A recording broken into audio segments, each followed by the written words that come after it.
Sooner Nation? Welcome to the SI Sooners podcast. Today we got recruiting. So much recruiting. It is camp season, and it's finalist season. Top 5, top 6, top 3, top 12, top 15.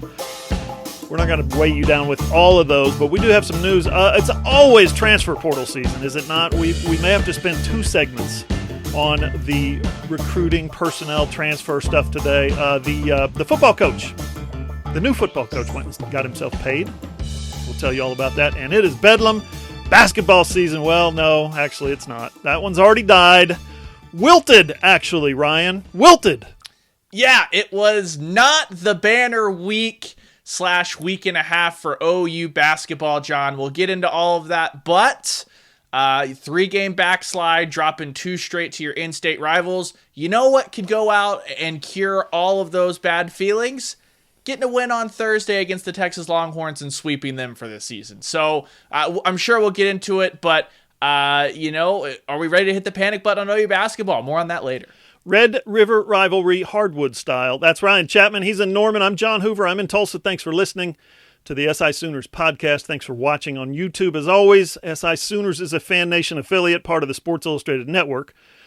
SI Sooners, allsooners.com is our website. Ryan, let's jump right into some recruiting, man. I mean, where to begin? You want to start with running back? Why not? Rueben Owens is the number 2 running back in the country in the 2023 class. Well, Rueben Owens, he went and suddenly, shockingly, I think a lot of people would say, committed to Texas. The new staff at Texas, Steve Sarkisian and his boys, well, yeah, apparently they had something to offer. Am I right or am I right? A few days before Rueben committed to Texas, OU finally offered Richard Young, who's the number 1 running back in the country in the 2023 class. We will discuss both, but Ryan, when you see Young's offer list, my first thought is OU too late?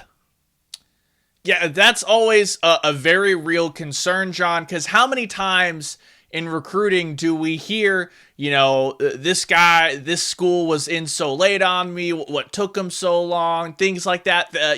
I went with these guys because they believed in me in the beginning, because right, wrong, or otherwise, that's how a lot of recruits take it, is whoever's in first are the ones that believe in that recruit early on, and that can be hard to navigate. So it might be a little too little too late.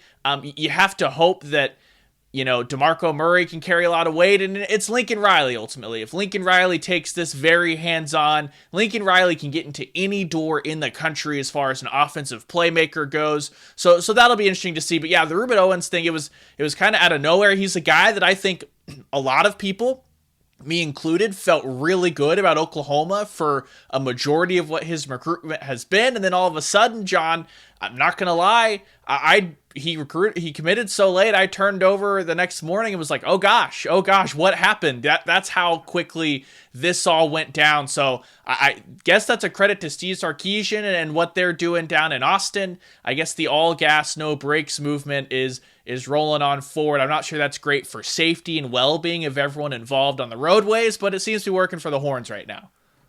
Hey, one thing I've learned about driving through Austin is you need lots of brakes. Lots and lots of brakes. Rueben Owens, now, I'm still hearing that he wants to come to Oklahoma and that his recruitment may not be over by a long stretch, if you get my meaning. Ryan, you did the story again this week on all the scholarship offers. This was a very busy week for the OU staff.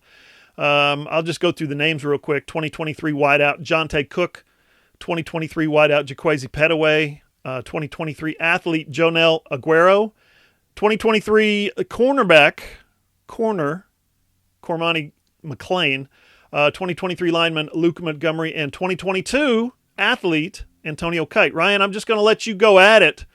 Who do you like among this week's offers? Who do you think is going to come to Oklahoma? What do you like about those guys? Maybe what are the best chances Oklahoma has of landing some of those guys in Norman? Yeah, I'm going to go 2 guys here. First, let's start on the offense.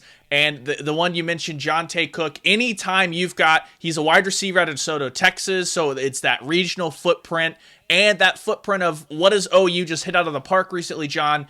It's wide receiver recruiting. So you take all of that and you say, we feel good about that if you're a Sooners fan, and then you look at straight up the body of the tweet, his offer, Jonte Cook, said the Oklahoma Sooners are his childhood dream school. So that's not by any means a 100% anything like that, but that's a really good foundation, a really good basis for the Sooners to start with. And then you start digging into Cook and what he can do. He's a burner, John. He's a guy that can work on the inside. He's not the biggest bodied wide receiver, but he knows how to use his body. He knows how to use his speed, and he is fearless over the middle of the field, John. There's a few highlights he has where the quarterback hung him out to dry, and he says, don't worry about it. I'm going to climb the ladder, go grab the football, and contort his body to even avoid the hit in one instance and get going back upfield. So Johntay Cook, he's the kind of wide receiver that Oklahoma has really been good with when you think all the way back even to, like the Sterling Shepards of the world, guys like that build the Sooners excel with. Now let's move to the defensive side of the football. You mentioned Cormani McClain. He is out of Florida down there. This is an impact corner. He's 6'1", 170, so he's still got plenty of muscle he can add to that frame. But when you start to dig into what he does on the field, 9 interceptions last season. That is a school record he set for his high school there. 22 tackles, which shows you that he's so good, John. That typical cover corner, they're not going to rack up a bunch of tackles because people aren't throwing that direction, John. So he's a guy that I have circled as this is, when you think of an Alex Grinch corner, this is the mold, this is the prototype, signed, sealed, delivered. So it's going to be tough because the Sooners are going to have to go down to Florida. The who's who of college football is in for McClain, but it's a guy that I expect Grinch and Manning to work really hard on, and with the progress they've had, they're at least going to get a look. You think OU lands either one of those two running backs? Oh, yeah, looking back, look, like you said, this Owens deal, you have to think, and this is not scientific by any means, but Oklahoma has been so close with the top running backs. It has not gone their way the last 2 or 3 years. This one seems tailor-made for OU to get back, to put up on the board. I'm always weary of things that develop really quickly in recruiting, and this is something the Texas situation developed very quickly, and you still got a year left. You know what I mean? It's not a quickly signing day, boom, he's signed, he's stuck. You know what I mean? So this is not over by any means. I would feel a lot better about Owens than Young just because of the relationship that's already been built over the course of his recruitment. Plus, he's got the best nickname in sports right now, the Black Unicorn. Come on, John. You cannot be the coach that gave up on the Black Unicorn. Exactly. And the bottom line is commitments don't matter. Top sixes don't matter. National Signing Day doesn't really matter. What matters is transfer portal, I guess. I mean, come on. These guys, we're going to see some of these guys who don't commit to Oklahoma. At some point, they're going to be back in the conversation via the transfer portal. I need to tell y'all real quick about my experience last weekend at the championship 7v7 right here in Broken Arrow, Oklahoma. Yeah. First off, I covered that one because it was me and not Ryan, because it's literally like 10 minutes from my house. It was so cool. In fact, the park that they held the tournaments at, I used to take my kids swimming there, seriously, and it was the site of my son's last ever junior high football game, which means it was my last game ever on the sideline as a coach. I coached him in junior high for a couple of years, which was a blast, but I'll save that for another podcast. Anyway, so I was out at Broken Arrow. I was following around Luke Haas, the big tight end from Bixby, which is south of me, I guess. And if you haven't seen it by now, check out our story. It's allsooners.com. Got a video interview with him, got a bunch of 7-on-7 highlights, and you will see when you watch those highlights, this kid is an athlete. He is a beast. He made just this unreal one-handed catch, high-pointed over everybody, a couple of balls, caught the short stuff. Now, this is touch football, okay? This is 7-on-7, it's touch football. Caught a short pass and zipped between a bunch of guys for a touchdown. Touch football! I don't get it, how good he is. Check out the video. You'll understand. What I see is a guy with Grant Calcaterra skills, maybe Mark Andrews if he gets a little bigger and stronger. He says he likes OU, told me he likes OU. They've offered him. His dad told me they like OU. He's up to 10 offers now, I think. 10. Last count it was 10. UCF was the last one. Florida State offered him last week. He's a 2023, and I mean it, he's about to blow up this summer on the camp circuit. It's going to be something to watch. Up next on the SI Sooners podcast, the top player in the state of Oklahoma in 2021. Turns out he's staying in Oklahoma after all. Hey, listen up. Spring is here, but you know the seasons in Oklahoma. Hot one day, cold the next. That's a lot of work for your heating and air unit, but the guys at Trade Pros got you covered. Sign up for one of their no-hassle service plans. They'll come out twice a year and tune up your AC and your furnace, and you get priority scheduling and discounts. Just call Chris at Trade Pros, 405-316-0598. That's 405-316-0598. Or go to TradeProsOKC.com. Hey, are you a business owner looking to get your product out there to the masses? Let's say you run a hotel in Norman or a car dealership in Oklahoma City or a restaurant in Edmond. Or maybe you're a small online business who creates and sells OU merchandise and you just want Sooner Nation to come sample your wares. Well, then consider advertising in this space right here on the SI Sooners podcast. SI Sooners reaches thousands of readers, viewers, and listeners literally every day. And the SI Sooners podcast is the ideal place to find your next customer. To advertise, send an email to allsoonersi@gmail.com or DM us on Twitter at all_Sooners.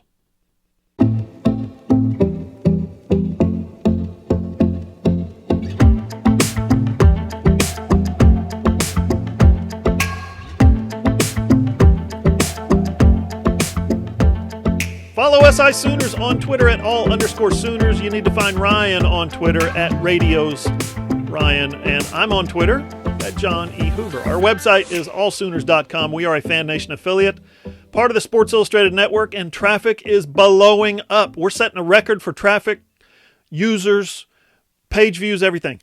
Every month, every week, every month, we're setting new records, not just at SI Sooners, but the entire network. By the way, we're back in the top spot. Just saying. We were in the top spot in October and November. We're back in the top spot in February and March. Number one in all of SI Network's college sports websites. Guys, it's good to be the king. It's good to be the king, at least for a little while. Somebody's going to knock us off at some point, but, we'll see. We'll see how that goes. What you need to know is all of our content is free for now. There's no memberships. There's no subscriptions. And there's no credit cards. Just click and enjoy. And the video version of this podcast, it's my favorite one on all of YouTube. It's the John Hoover Media channel. Remember to please subscribe to that second channel. I actually have two channels. Subscribe to this one. Because once this one's gone, what are you going to do? We're only going to have one, and it's going to be that one. So subscribe. Okay, Ryan, let's get to it. Let's talk about everybody's favorite player, who they wanted to be a Sooner, but it's just not going to happen again. It's Kendall Daniels. You guys know by now he's headed to Oklahoma State, the number one player in the state of Oklahoma. Most rankings agree. We presume he's going to play safety at Oklahoma State, probably, right? That's probably what he's agreed to. Well, Ryan, he is, if he's the number one player in the class, he's from Beggs, Oklahoma, which is not far from me. OU wanted him. They did. They really wanted him. And he wanted to go to OU. Stick with me here. He's 6'4", about 190, 195 pounds. He's probably close to 200 now. Alex Grinch told him, my man, you're going to be a great linebacker in my defense. Kendall Daniels said, whoa, I'm sure I would, but I'm a safety coach. You know the story by now. He had OU in his Final Four. OU pulls its offer because he doesn't want to play linebacker, so he commits to Texas A&M. Then last December, signs with Texas A&M. He's an Aggie. Then apparently his favorite coach at A&M, Ishmael Aristide, who was the defensive analyst, he takes a linebacker job at his hometown in Miami, right? Miami, Florida. Not Miami, Oklahoma. Anyway, now Daniels looks around and says, wait a minute, I would like to get out of my letter of intent. The NCAA says, hey, you know what? Kendall Daniels, it's 2021. You can pretty much do whatever you want. Sure, you just signed this letter 2 months ago. You can go. You can leave. Go ahead. So he decommits from A&M 2 months after signing with them. That's the NCAA transfer portal and all that stuff now. Anyway, basically, he opens up his recruiting again. Only did he really? Because this time OU calls and says, so you want to play linebacker? And Kendall Daniels says, no, coach, I'm still a safety. And they said, oh, okay. We'll let you know. Let us know if you want to play linebacker. He commits and now has signed with Oklahoma State. Ryan, did I leave anything out of the Kendall Daniels saga? No, I think you've got it covered, John. And like, I think it makes a lot of sense because, so from the outside looking in, it might have been really easy to say, all right, Alex Grinch, Lincoln Riley, Roy Manning, everyone just needs to bite the bullet and say, all right, we'll let you try your hand at safety. And if it doesn't work out, then we might move you to linebacker later on in your career. Anything, say anything just to get him to commit, but that's just not how all of this works. You still have the relationships, your reputation. Look, we've got a ton of stories on the site right now, talking about one guy like Demetrius Pancake Hunter, the center that just committed, allsooners.com. We've got a great interview there, but the first thing he says is, he has Orlando Brown's number, Creed Humphrey's number, like all these guys talk. So if you've got a guy coming into your program who then feels hard done by, that his attitude is, you never gave me a shot at my position, you only wanted me to be a linebacker, you tried me at safety for one spring, then you moved me to linebacker, he's disgruntled, that gets out, that gets around. And so it's just best, like, honesty's the best policy, John. That's what builds those relationships. And right now, you don't hear a bad thing about a coach on the Oklahoma staff. So to me, this made a lot of sense because it doesn't make any sense to change your tune all of a sudden for a last-ditch commit. So it didn't work out. There's just a difference of opinion. Who knows? If it was anyone but Oklahoma State down the road, if he finds out that he's a linebacker and he decides he's a linebacker, he might have portaled into Oklahoma and said, I might as well play linebacker for the guys who saw that in me all along. But it's just kind of what OSU does, Oklahoma State, with their linebackers and safeties. They kind of like to just recruit profiles and let them grow into their body and be what they want to be. So I think it makes sense for all parties. Does it stink for an OU fan that your rival just did the double over you in Bedlam basketball and now grabs the number one in-state commit? Sure, but I think it's what's going to work out and what's best for everyone involved. Yeah, Ryan, I think that's really well said. That's a good point on telling a kid something and then having him come back and say, that's not what you told me. You're not doing what you told me.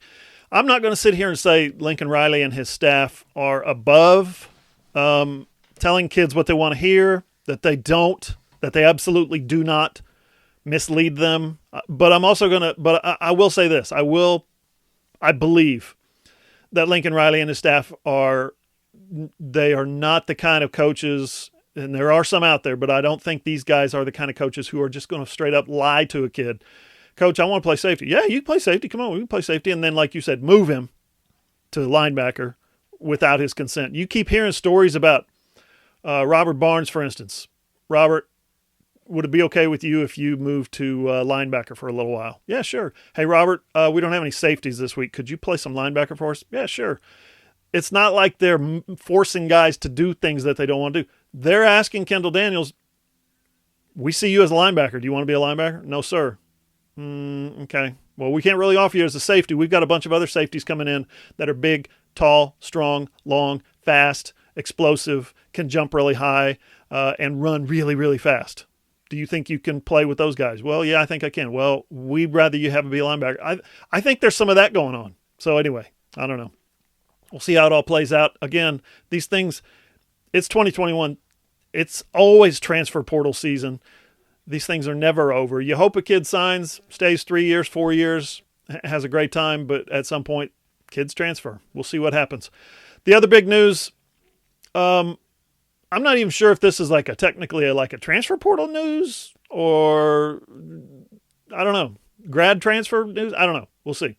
See how it comes out. We finally got a resolution on the Big Cat Bryant saga. Okay, we're moving on from the Kendall Daniels saga to the Big Cat Bryant saga. Man, almost 2 months after I first heard he was transferring from Auburn to Oklahoma via a quick stopover at Tennessee. Nope, he's not. He's going to Central Florida.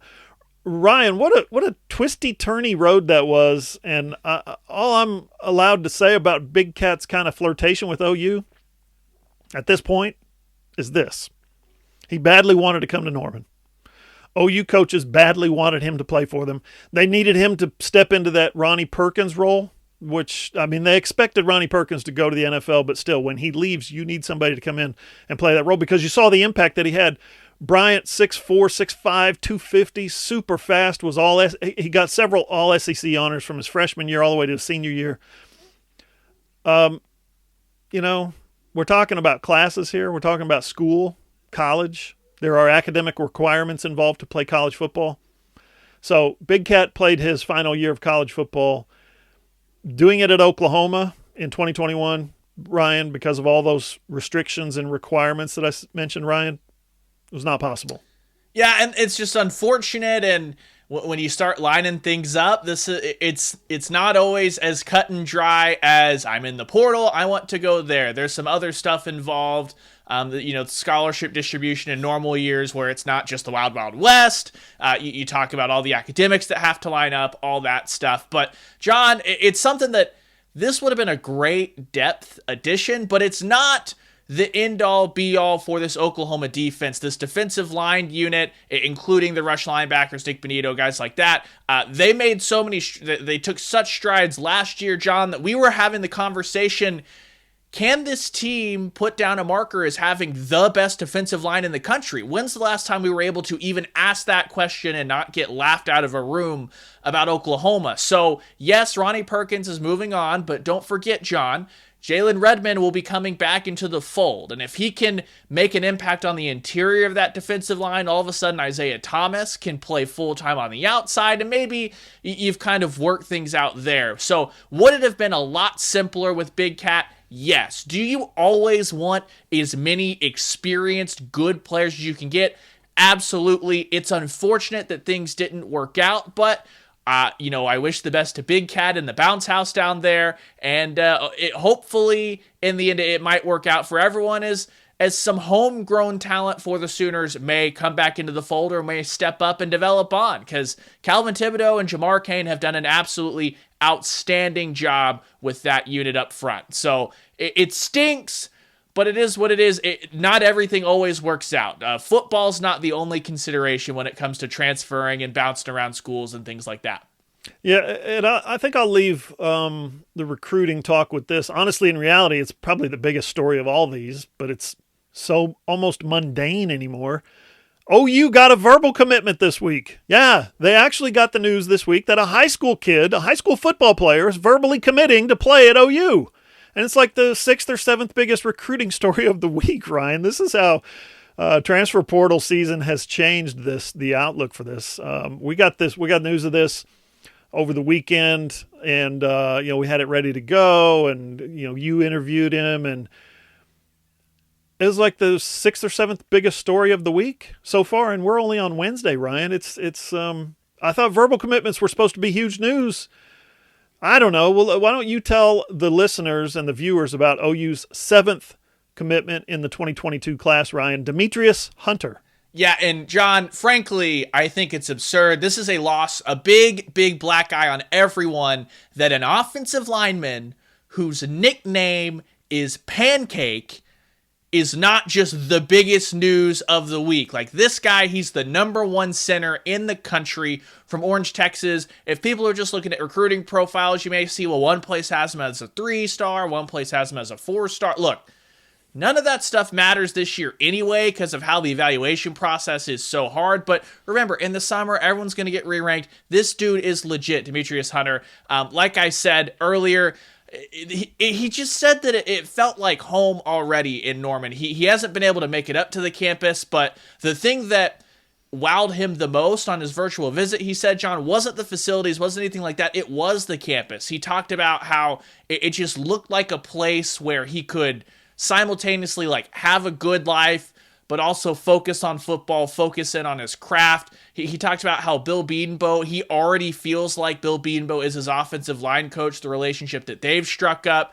Coach Bedenbaugh passed along Creed Humphrey and Orlando Brown's numbers, so they gave him some great advice. You'll have to go to allsooners.com, though, to see exactly what that advice was. But yeah, when you're picking up not only your first offensive line commit of the cycle, but it's a center. It's not the sexiest thing, but it is one of the most important positions on the offensive line. The Sooners are in good hands. And John, he already told me that he intends to do everything he can to graduate high school early so that he can enroll early, join spring football, and get into the fold immediately so he can continue on into that strength program, start picking up the playbook and everything. So it's a kid that, and Demetrius Hunter, that looks completely focused on the Sooners and being the best he can be. He's totally bought in to playing the center position, and the Sooners got a really good one here, and it's really deserving of a little bit more fanfare, but in the era of the transfer portal and everything else going on, I guess I get how it can slip through the cracks. I'm an idiot for not trademarking Pancake Hunter. Maybe I can be the Blueberry Pancake Hunter. Up next on the SI Sooners podcast. So basketball season is over already? Support for the SI Sooners podcast is brought to you by Manscaped, the best men's below-the-waist grooming product on the market. Trust me, guys. Stick around for a special 20% off discount code that's exclusive, okay, to SI Sooners listeners. Ryan has been a loyal customer for a while now, but listen, I'm going to be honest. I've only recently begun to be introduced to Manscaped, and Ryan, man, if you know me at all, you know I'm about being comfortable. I'm serious, okay? So I've been thinking about this for a while. When this opportunity was presented to me, I'll admit I was skeptical. Like, come on, do I really need a new trimmer? Do I really need men's products? But I'm here to tell you, I'm 100% sold on Manscaped because the Manscaped line of products, guys, everything from the trimmer to the boxer briefs to the body wash to the lotion, the whole experience just makes everything, and I mean everything, more comfortable, Ryan. Yeah, absolutely, John. I was very similar to you. It took 2 or 3 different friends saying, yes, Manscaped is everything as advertised. It really makes a difference. And I got the package that included the Lawnmower 3.0, that trimmer you were talking about. And guys, let me tell you, first off, it takes what used to a job that took a while, cuts that down to just like that. It's so quiet that the Lawnmower 3.0 is waterproof. It even has this little LED light on it so you can see what the heck's going on to make sure that everything is exactly as it needs to be, as you want to do when you're taking care of things below the waist. And John, like you said, you've got the toner, which is the crop preserver that it just livens things up a little bit, makes you feel nice, comfortable, fresh. Same thing with the deodorant. It's every single product from the Lawnmower 3.0 all the way down to the underwear, those boxer briefs, like you said, John. It is top notch, and I swear by it. All my friends swear by it. You should too. So Manscaped hooked me up with a bunch of gear from their Perfect Package 3.0. Now that includes the Lawnmower 3.0, which Ryan mentioned, has a handy-dandy LED light, okay? That's they've also got a high-tech ceramic blade. Their advanced skin-safe technology. A word to the wise, guys, if you've got the facial hair, okay, get this trimmer. And do not use it on your face because that's just gross. The crop preserver is amazing. And the boxer briefs are, I'm just going to say it. It sounds stupid. I don't care. I'm going to say it's the best underwear I've ever owned, hands down. Like, seriously, where have these been all my life? I mean it. I'm throwing out all my old stuff, and I'm buying more of these bad boys right here because they're comfortable. Manscaped makes a great gift, birthday, Father's Day, Christmas for sure, but don't wait that long because we are offering a special promo code for SI Sooners listeners that will get you 20% off your order. Plus free shipping. What's better than that? Just use the promo code SOON. Okay, that's right. Promo code SOON. Do it soon, because the sooner you get Manscaped, the sooner you'll be comfortable, like us.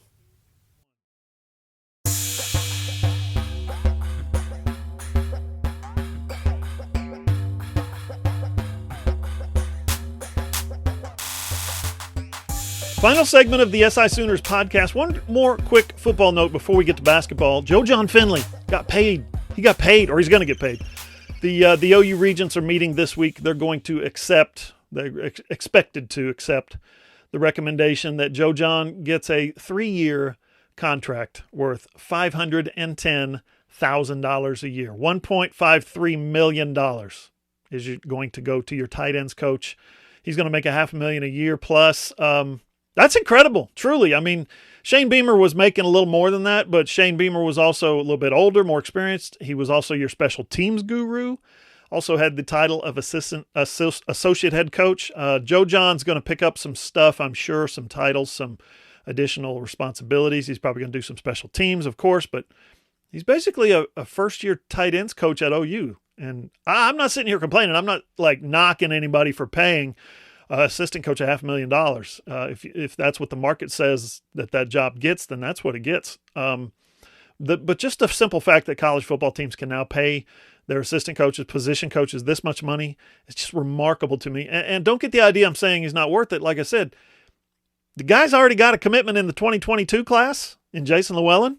And I'm just guessing here, picking up on the vibe, but I think he probably has a really good chance of getting another from the kid I told you about earlier, Luke Haas. Both of those guys tell us that they loved what Joe Jon was selling. So yeah, Ryan, I think he's worth it. Yeah, and like you said, he was working on Jason Llewellyn for under a week, and Llewellyn told us that he just knew in his gut Oklahoma was the place for him. So that speaks to the recruiting chops of Joe Jon. That was the big question we had coming in, just because he's never been one place long enough for us to track a guy he's recruited and then developed his entire career, all that stuff. All the tight ends that he has touched across the country along his various stops have immediately got better, have improved their draft stock. So that all makes sense. And don't forget, John, I don't have to tell you this, but Lincoln Riley being the head coach and the offensive coordinator, Lincoln Riley, whether OU has an OC or not, is going to be paid among the highest paid head coaches in the country. So OU kind of gets it almost at a little discount, if you can say that about what Lincoln Riley's making, just because they don't have to pay an offensive coordinator. They can reinvest that into the rest of the staff. It's been a very successful model at a place like Clemson, who has been mostly able to keep their entire staff intact because they just keep giving them raises. We talk about Brent Venables making all that money just to be the defensive coordinator. Look, if you can replicate the results that Clemson has had over the past 5 or 6 years, I don't think anyone's going to bat an eye at paying $500,000 to every member of that staff at least. One thing, two things will, you're right, we haven't seen him stay at one place very long. I bet he stays at OU. Number one, it's his alma mater. He loves the place. Number two, he's making $500,000 a year. So he'll be staying at OU. We got to talk about basketball. Ryan, basketball season sure was fun, wasn't it? But dang, just like that, man, it's over, right? I mean, there's still games to play, apparently. But no, it's over. The romance between the OU basketball team and the fan base has wilted just like a beautiful bouquet of flowers. You knew it wouldn't last. Ryan, am I being too harsh? Basically, am I reading the comments section maybe a little too close? Because I sense that right now, 3 state losses at the end of February, 2 losses to Oklahoma State, and a 3-day stretch. 3 games where the trend continues of blowing a lead in the second half, which actually I counted goes back to 5 games. They just won those other 2, despite the symptoms that were festering, missing free throws, turning the ball over in crunch time. Ryan, I sense that this fan base has kind of turned on this team, right? You cover all the games. You were in Stillwater on Monday night. What say you?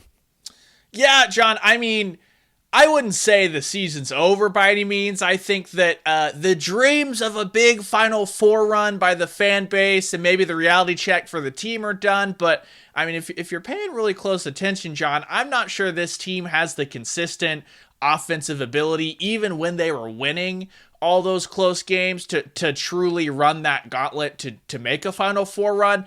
But look, guys, I know the fan base is upset. It's 2 losses in 3 days to Oklahoma State. That's the school that you have to go to your Zoom meeting on Monday and have all the Oklahoma State fans in your breakout room taunt you. You have to hear all the Cade Cunningham hype. The fact of the matter is, Oklahoma State coming into the season was a very young basketball team. They have had all season to put it together. And oh, by the way, Cade Cunningham is the best player in college basketball. This is one of the hottest teams in the country, and OU took him to the wire twice. Could they finish it out? No, they weren't able to win either time. But who's to say you meet them in a Big 12 tournament game? Like, yes, I'm going to pick OSU to win again, but I'm not saying it's a 10-point game or anything like that. Like, these are very close basketball games against one of the hottest teams in the country. Like, any other time, that's not really anything to bat your eyes at, but because it's OSU, because it's that rivalry game, it does hit a little bit harder. I think, like we said earlier, on Thursday, the Sooners have a big opportunity to go out and beat Texas, oh, by the way, that'll be a season sweep of Texas, and that might steady the ships heading into the Big 12 tournament. Really, this Oklahoma team, for as bad as you feel like they've played over the last 3 games, you kind of peek into some bracketology stuff, they've only dropped down to a 5 seed, John. So the world's not over. The sky's not falling. A Sweet 16 run, an Elite 8 run, even if things fall correctly, they could still be in the cards, but it's all going to start on Thursday. Oklahoma has to get back on track against the Longhorns. Yeah. Hey, how freaking good is Cade Cunningham? Jeez Louise, that kid has got game, doesn't he? I mean, he absolutely dominated the game in Norman, scored 40, wins National Player of the Week, and was like literally the only player they had down the stretch of that game. Then in Stillwater, he kind of defers while his teammates rise up. He played okay, didn't shoot the ball particularly well, and made some plays off the ball. But his teammates rise up, especially Caleb Boone. And then comes crunch time, right? OSU's got to try to win the game, right? And who do they turn to? Cade Cunningham over and over again, taking over the game. That dude is special, Ryan, and I'll be shocked if he's not the number 1 player in the draft this summer. And I'll say this, too. This Oklahoma team, record-wise, result-wise, bottom line-wise, is probably about what we thought they were. They were picked, 6th or 7th in the preseason to finish in the Big 12, and they are right now trying to stay out of the 7th spot to get into the Big 12 tournament. If they beat Texas, they'll have a good shot at being a little bit higher, but if they lose, they could fall to 7, and that means what? It means a day 1 game, a day 1 tournament game, and then if you talking about winning the tournament, then you got to win 4 games in 4 days, and nobody wants to do that. I was just being funny or really doing a bad job of being funny, but basketball season really, really is coming to an end. They finished the regular season this week. It's that makeup game against Texas, the one that got bumped like 4 times. They finally figured out the date. It's going to be tomorrow night, home in Norman, 8 o'clock ESPN. Great way to finish the season, right? Although if you're OU, you really, like I said, you lose this game, you fall to the maybe 7 line in the tournament, but you go into the postseason on a 4-game losing streak, that would not be good. And if you think about it, you go from being the number 2 team in the conference standings, all right, to the number 7 team in literally almost a week's time, a little over a week's time, basically 2 weeks. That's no way to go into the tournament. If you just happen to lose in Kansas City, guys, you're going to the NCAA tournament, but you're going on a 5-game losing streak, Ryan. Well, and John, here's the other thing, too. We talked about all season long, this is a team laden with senior leadership, and that's helped them through this pandemic season, knowing what to expect. But Austin Reeves he's an emotional guy. He's someone that's, when he's feeling it, he's on fire, and when he's having a bad night, it just goes and goes and goes, and it starts to pop up in other areas. We've seen some crucial turnovers late in games. We know that Brady Manick is up and down as far as if his shots fall and things like that. Davion Harmon is pretty steady in his production, but he's an emotional guy too on the court. Like, this is a team that can be affected by if they're on a hot streak. We saw they were playing with all the confidence in the world. Now you got some second guessing of shots going up, things like that. That is a recipe for disaster if you're on a 4-5 game backslide going into the NCAA tournament. Hey, want to say thanks again to our friends at Trade Pros for hanging with us all this time. And thanks to the folks at Manscaped. What's the promo code, Ryan? Soon. 20% off plus free shipping. Enter that promo code at Manscaped. Listen to the SI Sooners podcast on iTunes, Spotify, Google, iHeart, or wherever you get your podcasts, or on your Amazon-enabled device. Just say, Alexa, play the SI Sooners podcast, because those guys rock. Or go to our website, allsooners.com, click on the player, and listen on your phone, your tablet, or your computer. And remember, you can always watch the video version on my YouTube channel. That's John Hoover Media. For Ryan Chapman, I'm John Hoover. I'll see you guys.